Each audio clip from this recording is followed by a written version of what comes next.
going on, everybody? Welcome to another great episode of Underground Source TV right here on YouTube with your host, TV and film producer Dontrece Knox, aka OG Black Boy 3700. Man, what's going on? I can recall me staying down in Noonan, Georgia, which is like 30 minutes outside of Atlanta, and I get a phone call from my little cousin. Y'all keep in mind, like I told y'all, I'm the oldest grandson. You know what I'm saying? So all the males up under me and females, except for one, are younger than me, of course. So I'm big cuz. You know what I'm saying? So with that being said, my cousin, one of my younger cousins, who's heavy in the game, give me a call one day and tell me that some dudes done, got down on them, got over on them and whatnot. So I'm like, what you mean? Because I know, like, nobody don't try my family. You know what I'm saying? So I'm like, what you mean? So this is what he tell me. He would say, he was working a little job spot on the side. You know what I'm saying? And he had a partner. Remember his name, too? He had a partner named Mario. What's up, Mario? He had a partner named Mario that was working at the job spot with him, and Mario had some people down in Noonan that was getting like 4.5 ounces or something like that. 4.5 from my little cousin. So how they would do it is the people would put in the order and Mario would get it from my cousin. My cousin would bring it to the job. Mario get it from my cousin and take it back down to Noonan. And then they'll give him the money. The next day he come to work, he give my cousin the loot. So like it was all good. So my cousin was trusting them with the transaction, you know what I'm saying, by sending the work down there first.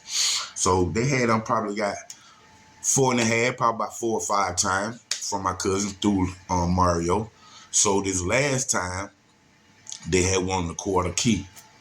So my cousin say he started not to send it down there because it was so much, but because they had already been dealing, 4 or 5 plays, he ain't see nothing wrong with it. He thought everything was good. So he sent the quarter key down there through Mario to them. And just like clockwork, the next day, Mario come back, give my cousin the money. And my cousin got the money, put it in the rest of his stash, went on by this day. You know what I'm saying? But like the next day or 2 days later, when my cousin going through his, going through his stash, counting his money, he realized that like 5,800 of it was counterfeit. And he know exactly where that came from. It came from Mario down out from Noonan. So that's when I get the call. Tree, man, these dudes done got me, boy. These dudes done hit me, man. Going on. So when he tell me what the deal was, I say, okay, give me Mario's number. So he gave me Mario's number. Mario knew who I was when I called him right off the rip. But he went and let me know. He let me know right off the rip, too, that he ain't had nothing to do with it. That was them. He was just bringing it back, counterfeit and things of that nature. You know what I'm saying? So I was like, okay, well, let me make a phone call. You keep your lines open, homie, because I'm going to hit you right back. So he was like, all right. So I called one of my partners down in Noonan who know everybody down there, that where he from. So I called one of my partners down there, man, and actually my partner told me that where he stayed at. He told me what home stayed at. He gave me a home telephone number. He told me what type of car that he drove, like a Charger, green Charger. And he told me where his mom stayed at. Girl, he gave me a lot of information, more information that I actually thought that I was going to get from him. You know what I'm saying? I end up walking in the house, got all the information. I walked in the house. And I know what I'm finna do. And to some people, it might seem funny. And, I had my wife, her sister, and my cousin right there. So what I did was I told them, listen, I got to make a very important phone call. Y'all do not laugh. That's what I told them because I know they'll laugh, So they was like, all right. So I went into my mode, picked up the phone and commenced to call the dude who sent my cousin that counterfeit for the quarter key. So this is what I did, man. And it's just all about acting. I actually got it from like Chris Tucker off off one of them movies or whatever. But anyway, I called home. Hoes picked up the phone. Hello? First thing I said to my man was, hey, bro, whatever you do, please don't hang up this phone on me. I'm like, man, who this is, man, calling my phone, talking like this, man? I said, man, check this out, man. My name's Steele, and I'm down here in La Quinta Inn on Bullsboro Drive. Do you know where that at? Home responded by saying, yeah. I said, check this out, man. I come down here for your mama or either your sister because you took some for some very important people up in College Park. And then I told him, and the thing is, man, I hate doing stuff to women. I said, before I do something to any woman, I always give the man a courtesy call. This is your courtesy call. That's why I say the worst thing you can do right now is hang up the phone in my face. You be like, man, so what's up, man? What's up? I said, man, check this out, man. I know how the game go, bro. I don't know if you done spent the money, flipped the dope, whatever you done did. But you got to pay these folk back. Because, like I said, I didn't come down here for you, bro.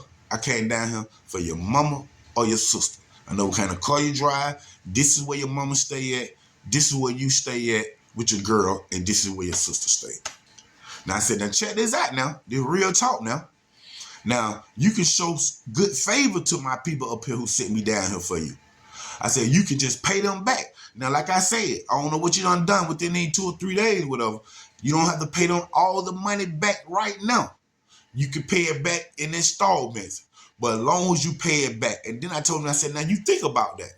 How that look on your part if you end up flim-flamming these people for this right here, but then you end up paying them back. That shows a lot, bro. Then I'm telling him on the phone, real talk. I said, that shows a lot. You might end up having a plug up here in College Park anyway, man. If you want to meet me right now at McDonald's and Walmart, at this time, McDonald's and Noonan, the Walmart and Noonan had a McDonald's. I said, you could meet me in Walmart. I'm by myself. You can come with 3 or 4 of your partners. It don't matter. But if you tell me right now that you're going to pay these folk money back, I will hang up this phone and you won't never hear from me again. But home so scared. Home said, man, I'm going to pay the money back, man. I said, you sure about what you're saying before I hang up this phone? Because it won't be no other phone call, bro. He was like, man, I'm sure, man. I got you, bro. Then I hang up the phone. Right there. Real talk, man. I call my cousin. I call my cousin back. Hey, Cole, man, I just talked to home. Home going to pay you that money back. Give him a few days. I remember my cousin exact word. He was like, Treat, man, them niggas ain't going to pay me, man. I'm like, cool. They going to pay you, bro. What I just did to him on the phone shook your whole soul loose. I'm like, but they going to pay you the money back. And when I tell you, within a week time, we talking about 6 days later, my phone rings and my cousin. Hey, Tree, boy, come get 200. I'm like, what you talking about? He was like, boy, these folk just sent me 2,500 up here. Boy, I'm like, what? Jump in the car, straight to California. Straight to California. Actually, minimum flat show. I'm in the minimum flat show right there by Banneker High School, man. And he gave me 200. Like, buddy, these folks just paid me some of the money back. But I'm like, but that what's up? Got him 200, went back home. A week later, my cousin called me right back. Tree, come get 2 more hundred, but they just gave me some more money. Man, we did that about 4 times, man. Them folk paid my cousin. And I mean this from the bottom of my heart. Them folk paid my cousin every penny of it back. Real talk, about $5,800. Paid every penny of it back. And I remember the last phone call I got. My cousin called. My cousin said, hey, Tree. But they just paid the rest of her back, man. Hey, come meet me right here, man. Right here on Old National. But I'm like, bet. Back in the car. But this time I go meet him, right? He gave me like 300 this time. That was all the money they paid all the back. And when I walked away from the car, he said, hey, Tree, but I still had this counterfeit right here. You want some of it? Boy, yeah. And this is what I do. I get me about a stack of counterfeit from my cousin and go back to Noonan with it and tear the whole city down. Go over here, go buy me some weed here. Go buy some salt here. Go buy some mushroom. But I'm tearing the whole neighborhood back up with the counterfeit that they send up to College Park. This real talk, man. You only hear these stories right here. Underground Source TV is my life. OG Black Bart, College Park, stand up.